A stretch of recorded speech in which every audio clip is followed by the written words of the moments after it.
Halo semua, perkenalkan kami dari kelompok 8. Di sini kami akan memberikan edukasi mengenai bahayanya korupsi.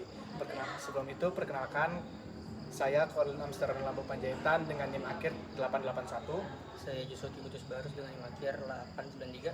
Saya Anissa Sofianun dengan NIM akhir 171. Saya Rahmarida Aulia Purwanto dengan NIM 576. Saya Aruna Siti dengan NIM 574.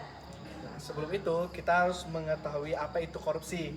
Korupsi adalah tindakan penyalahgunaan kekuasaan, jabatan, atau kepercayaan untuk memperoleh keuntungan pribadi ataupun kelompok, baik berupa uang, barang, fasilitas, jabatan, maupun bentuk keuntungan lainnya.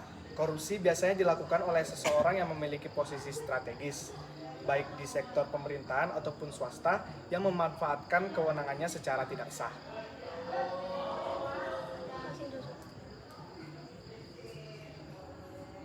Selanjutnya di sini ada dampak-dampak dari korupsi, yaitu korupsi membawa dampak buruk yang sangat luas bagi negara dan masyarakat.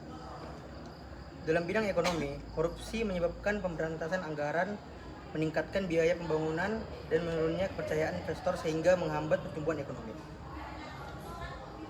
Secara sosial, korupsi menimbulkan ketidakadilan, memperlebar kesenjangan antara kaya dan miskin, serta merusak moral masyarakat karena praktik tidak jujur menjadi dianggap biasa. Di bidang politik, korupsi melemahkan legitimasi pemerintah, merusak sistem demokrasi, dan membuka ruang munculnya pejabat yang tidak bertanggung jawab. Nah, yang selanjutnya yaitu adalah dampak-dampak terjadinya korupsi atau mengapa bisa terjadi korupsi.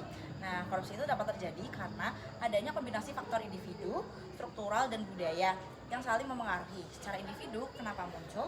Itu karena ketika seseorang memiliki moral yang lemah, serakah, atau merasa tidak puas dengan pendapatan yang diterima sehingga tergoda untuk menyalahgunakan wewenang tersebut. Nah, dari sisi struktural, korupsi tumbuh subur karena sistem birokrasi yang rumit, lemahnya pengawasan, serta dalam regulasi yang memungkinkan pejabat bertindak tanpa akuntabilitas. Lalu ada peran individu dalam pencegahannya. Individu memiliki peran penting untuk mencegah terjadinya korupsi karena perubahan besar selalu dimulai dari kesadaran dan integritas pribadi. Setiap orang dapat berkontribusi dengan menanamkan nilai kejujuran, menolak segala bentuk suap dan gratifikasi, serta berani menolak dan melaporkan tindakan yang mencurigakan di lingkungan kerja maupun di masyarakat. Kemudian ada peran pendidikan dan keluarga. Pendidikan anti korupsi perlu ditanamkan sejak usia dini, karena pada tahap inilah karakter anak mulai terbentuk. Baik lingkungan sekolah maupun keluarga harus menjadi contoh nyata dalam membiasakan perilaku jujur, disiplin, dan bertanggung jawab. Melalui kegiatan sehari-hari seperti berkata jujur, mengakui kesalahan, dan memenuhi tugas tepat waktu, anak belajar memahami bahwa integritas adalah nilai penting yang harus dijaga dalam kehidupan bermasyarakat. Kemudian ada upaya pemerintah dan hukum. Pemerintah melalui KPK dan berbagai lembaga penegak hukum lainnya terus memperkuat upaya pemberantasan korupsi dengan berbagai strategi. Contohnya, penegakan hukum dilakukan melalui penyelidikan, penyidikan, dan penindakan terhadap pelaku korupsi tanpa pandang bulu. Selain itu, transparansi anggaran diterapkan agar pengelolaan keuangan negara dapat diawasi oleh publik dan meminimalkan peluang penyalahgunaan reformasi birokrasi. Juga dijalankan untuk menciptakan sistem kerja yang lebih efisien, akuntabel, dan bebas dari praktik koruptif sehingga pelayanan publik dapat berjalan dengan lebih bersih dan terpercaya. Oke, selanjutnya ada peran generasi muda. Generasi muda memiliki peran penting sebagai agen perubahan karena merekalah yang akan menentukan arah bangsa di masa depan. Dengan memahami hukum dan dampak korupsi, mereka dapat lebih kritis terhadap berbagai bentuk penyimpangan yang terjadi di sekitar mereka.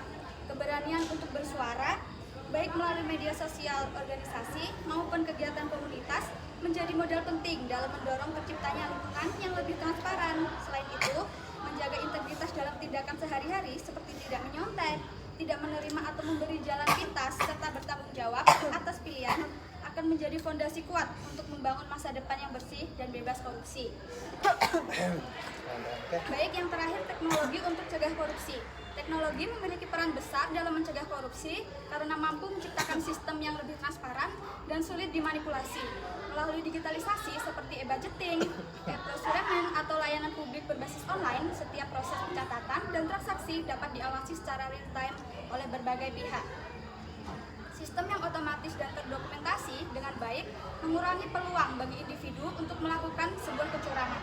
Selain itu, akses informasi yang terbuka bagi publik memungkinkan masyarakat ikut mengawasi kinerja pemerintah, sehingga praktik korupsi dapat lebih cepat terdeteksi dan juga dicegah.